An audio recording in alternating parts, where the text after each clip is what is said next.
Four more Oklahoma death row inmates are scheduled to be executed. And yesterday at a clemency hearing, the Pardon and Parole Board took a stance against Oklahoma's lethal injection protocol. News 9's Brittany Toulis continues our team coverage.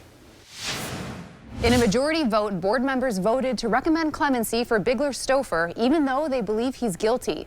One even suggesting that every clemency hearing moving forward would go the same way until a federal lawsuit is finalized.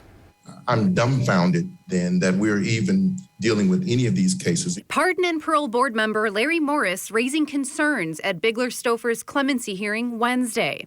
Members voting to recommend clemency, even though they believe he's guilty of killing Linda Reeves in 1985. What the Pardon and Parole Board did yesterday, though certainly unusual, because it's really not about the Stouffer case or Stouffer's conviction at all. It's really about where we are historically in this moment in Oklahoma. Now that we have had the sort of experiment of the John Marion Grant execution. Board members citing concerns about execution protocols, even more so after John Grant became the first person executed since the 2015 moratorium. Are we going to put another guy on the table and have him suffer for 20 or 30 minutes? It's even for inmates that are not a part of that lawsuit, because they would be exposed to the same drug cocktail that's going to be on trial in February.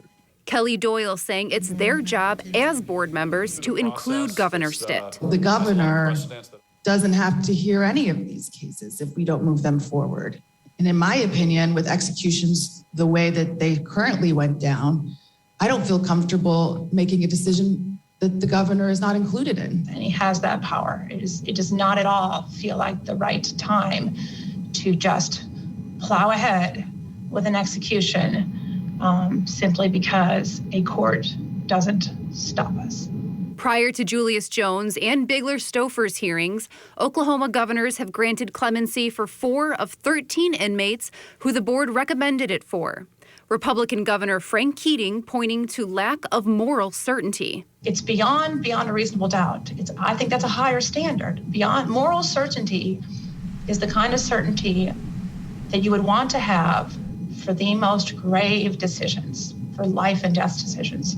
Stouffer's execution is scheduled for December 9th. Brittany Toulis, Oklahoma's own News 9.